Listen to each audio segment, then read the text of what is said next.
Alright guys, welcome back to another Shop Talk Tuesday. It's hard to believe it's already Tuesday again. So yeah, I'm just going to hop right into this. I made a short on this. This is a new knife I've come up with. I think it's going to turn out pretty nice. These are how all my knives start. They're 1/8 inch, 1095. It's about 12 inches long or so.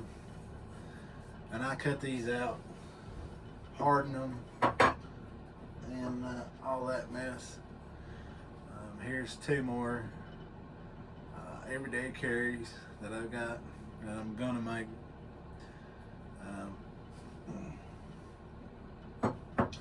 I've sold about all the other everyday carries that I've had.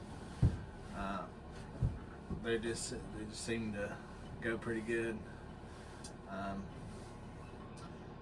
I'm not sure what the plan is for the handles. Well, I know what the everyday carry is going to be because I make those by hand. I actually cut those out of some wood that I have. A good friend gave me. This is what I'm assuming is dried pin oak, and it's pretty hard. It takes a little while to get these, but I make a mark on these and rip these with a skill saw as best I can. They're not quite as even or as straight as some can be, but that's the premise behind the Farm Boy. That's kind of what I've aptly named that, the Farm Boy. So I have been putting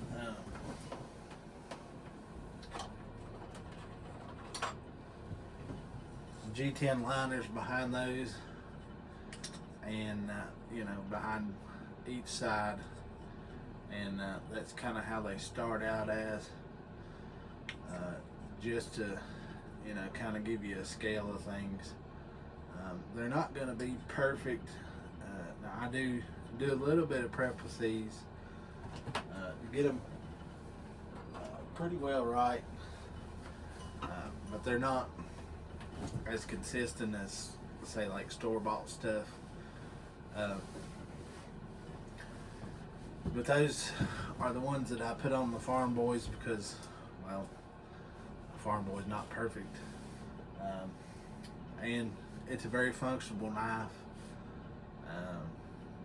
I do put a stain and a sealer on those, so they're kind of water resistant, but they're not 100% like your stabilized wood, but the handles do come out pretty nice, and I do like making those.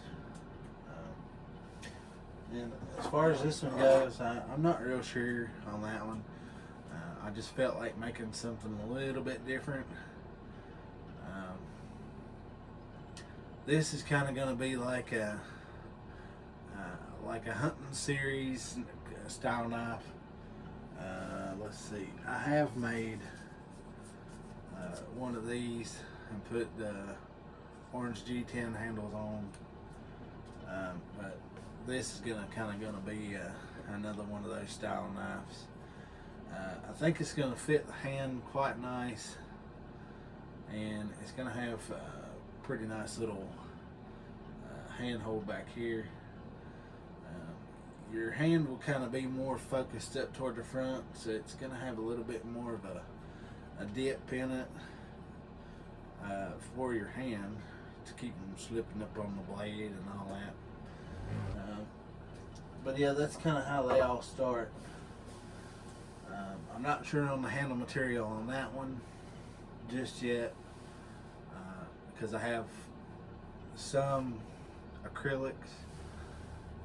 I'm not sure if I want to save all those for the Brushy Mountain line that I have, or if I just want to kind of make a couple of these and see what happens.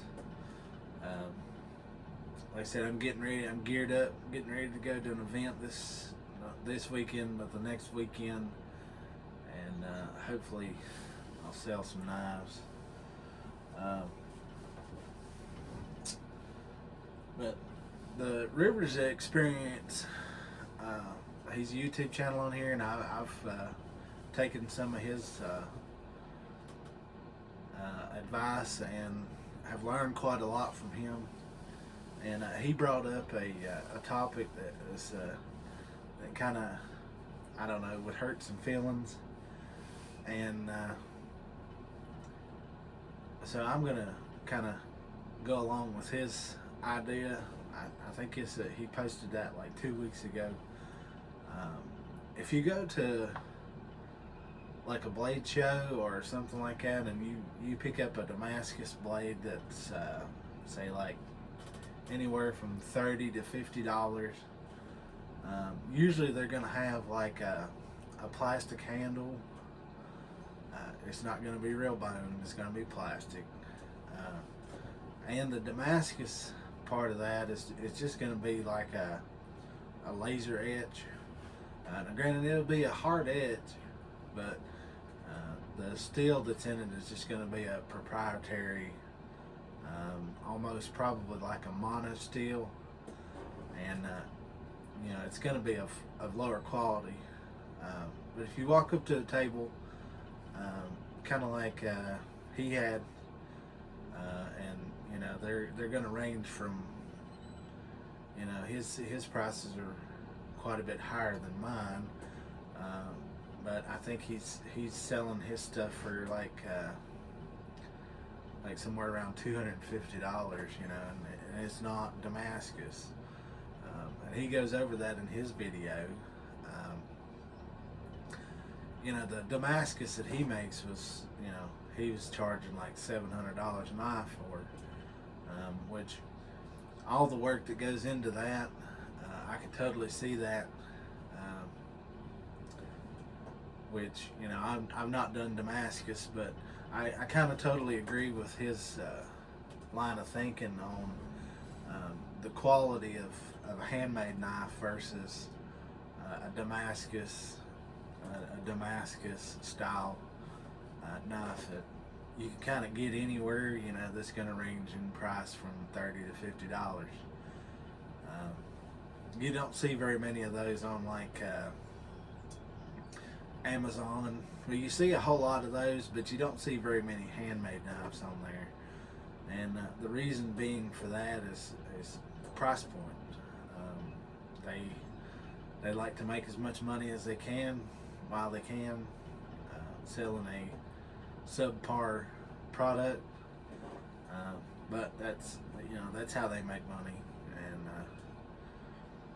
and I could go along with that too. But but that's just kind of what I felt like talking about today. Is just the quality and craftsmanship of a handmade knife is bar none. And you get into now I'm not talking about like case knives or Kershaws or anything like that, the folding pocket knives. I'm talking like the bigger bushcraft knives, hunting knives, that are handmade. I know that this steel right here, and I've showed it on videos in the past, whenever you harden this steel is going to be hard. I kind of know what I'm getting whenever I make this steel. Well, not make it, but when I make the product out of the steel. That's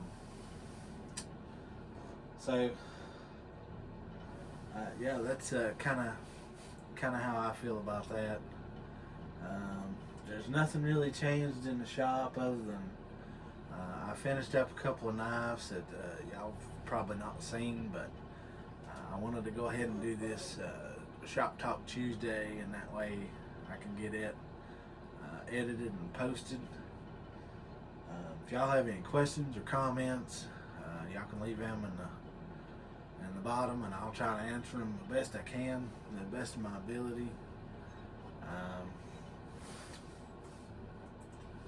But yeah, that's about all I got for you. And remember, live life outdoors, and God bless.